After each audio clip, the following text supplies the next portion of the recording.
Loudon County has become a flashpoint for battle between progressives and conservatives, especially over transgender issues.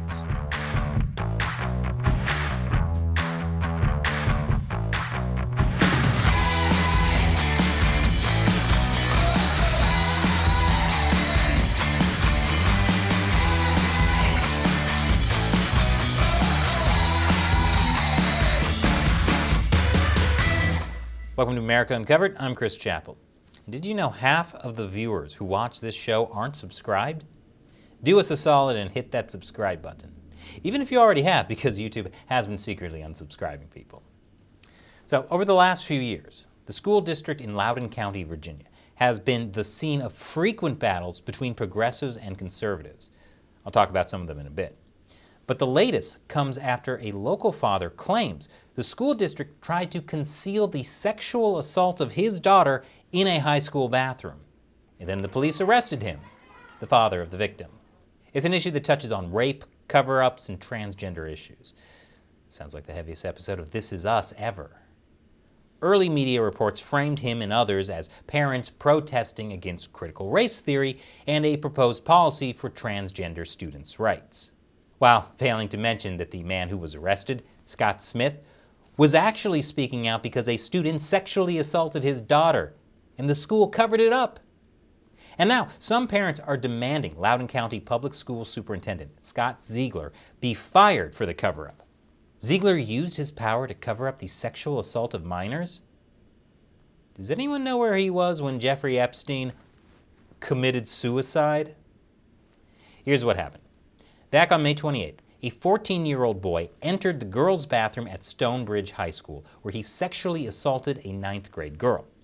According to the Loudoun County Sheriff's Office, the perpetrator was arrested on July 8th on 2 counts of forcible sodomy. Details of the perpetrator and victim were not made public since they're minors. They're protected by Title IX, a federal civil rights law.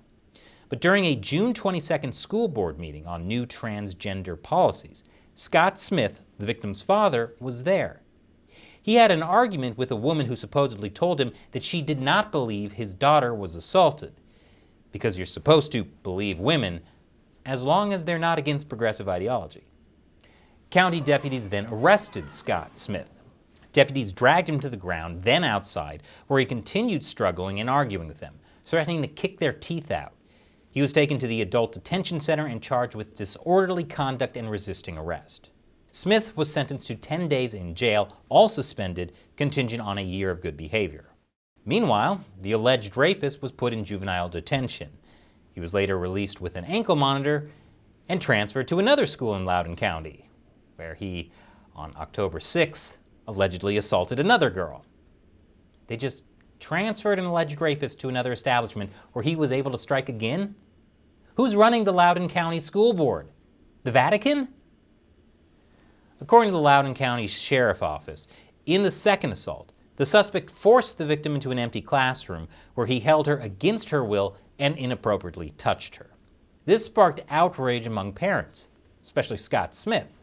How could have you allowed this alleged sexual predator to return to a Loudoun County public school before the court was even wrapped up with our court situation? I'm pretty sure this isn't what anybody meant when they said no child left behind. And a lot of other parents in the district are angry too. You guys failed. Sexual assaults happening in public schools is inexcusable and should never happen. How do you expect parents across this county to drop their children off at school and trust you all to keep them safe when you have shown on more than one occasion you are not up for the job? With your positions come great responsibility, and you're continuing to fail us all. So we will keep fighting. Say, did you know that some turtles can breathe out of their butts? What does this have to do with the story? Nothing. I just figured we could all use a quick break from this horribly depressing story. So why was this perpetrator allowed to just transfer to another school instead of being locked up in juvie? I'll explain after the break. Welcome back. In the latest controversy in Loudoun County, Virginia, a boy who had allegedly sexually assaulted this man's daughter in a school bathroom was not kept in juvenile detention. Instead, he was released and transferred to another school. The Loudoun County Commonwealth's Attorney's Office recommended the student be allowed to return to a different school with an ankle monitor. We asked why. And we believe, based on the fact that he had no history of having done this prior to this offense that was alleged in May, that was something that could be reliant to suggest that there would not be a repeat of the behavior. Commonwealth's attorney Buda Biberai says ultimately it was up to a judge who accepted the recommendation. I would ask this is for people to be patient, because as we know, what sometimes is reported initially is not then what the end result of all the facts are. If that case had gone forward and we were not able to substantiate beyond reasonable doubt the allegations that were made by the victim, he would have been out anyway.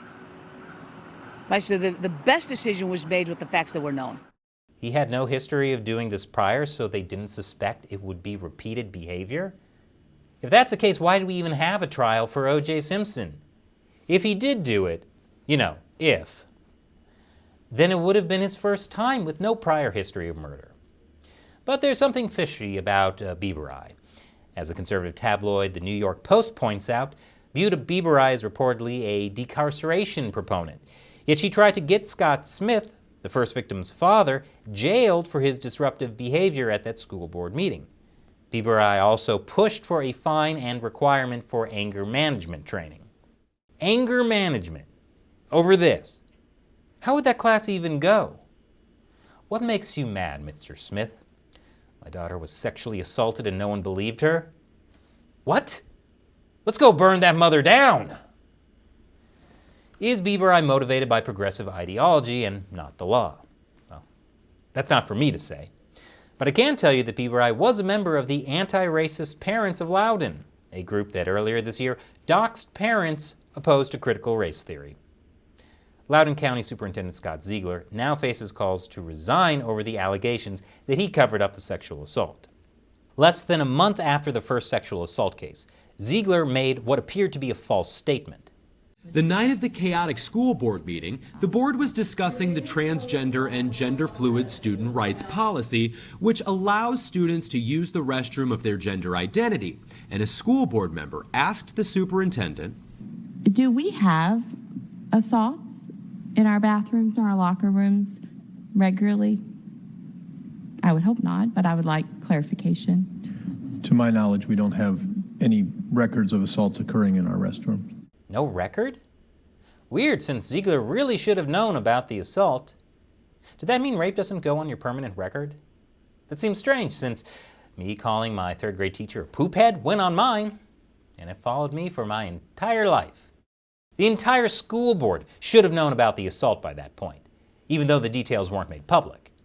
But the school board insists it didn't know about the reports of sexual assault when Ziegler made the comment. The Loudoun County Public Schools released a statement defending the school board, saying that school board members are typically not given details of disciplinary matters. Consequently, members of the Loudoun County School Board were not aware of the specific details of this incident until it was reported in media outlets earlier this week. Okay, but sexual assault seems like more than just a disciplinary matter.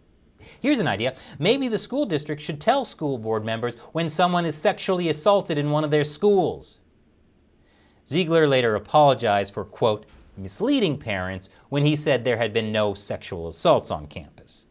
Now you might be wondering, why is this case so tied to trans issues?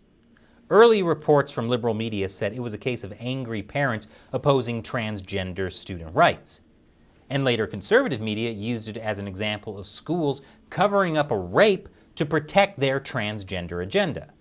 It seems each side has a political ideology they want to push, and they don't want to wait for all the facts to come in. In fact, Scott Smith did not tell the conservative Daily Wire the boy who assaulted his daughter was transgender. Smith said the boy was bisexual and liked wearing dresses. Smith said he showed up at the meeting because he was worried about kids using the transgender policy to get into the bathrooms. Smith's lawyer separately said the boy identified as gender fluid. But we have no more information than that. Some conservative media claimed the assault happened in a gender-fluid bathroom. But since the meeting where Smith was arrested was about trans issues, including whether to add gender-fluid bathrooms, that implies to me there weren't gender-fluid bathrooms at the time of the sexual assault. And anyway, what does this have to do with transgender bathrooms? Would a rapist really be concerned with breaking bathroom rules? Forget federal law and threat of years in prison, I guess this sign is the real deterrent to rape. If that were true, then women would be wearing it everywhere they go. There are still lots of things we don't know about this case. But it does come after years of fighting among parents in the district, a district that has embodied the fierce political struggles over education over the past few years. More after the break. Welcome back. Loudon County, Virginia is the tip of the spear in the nationwide fight over critical race theory and other topics that pit progressives against conservatives. Loudon County has gained national attention over controversies like transgender pronouns and vaccine mandates. It's been called the wokest school board in America. And as we all know from high school physics class, for every woke advocate, there's an equal and opposite anti-woke advocate. Loudon County is a flashpoint of conflict between progressives and conservatives for this reason. It's a wealthy region near Washington, D.C., and the state of Virginia has a big impact on U.S. elections. For decades, Virginia was a solid red state, voting mainly Republican. But in the mid-2000s, it started to become more liberal, and now it tends to vote blue, Democrat. Republicans, however, are fighting tooth and nail to make Virginia red again. Say, did you know you can hypnotize a frog by placing it on its back and rubbing its tummy? Sorry, I just needed another quick break. Given that Loudon County is home to one of the nation's top public school districts, education's definitely a big issue that both progressives and conservatives are fighting over. Some parents embrace racial equity education. To them, the equity work is critical to address systemic barriers holding back students of color and to create schools that are truly inclusive. So one day, the school board can cover up sexual assaults from students of all races. Many teachers and other proponents for racial equity education insist they don't teach critical race theory in public schools because critical race theory is a college course. Conservatives say critical race theory is being taught, but under a different name. And to paraphrase Shakespeare, a critical race theory course by any other name would still ask why Shakespeare plays are so white.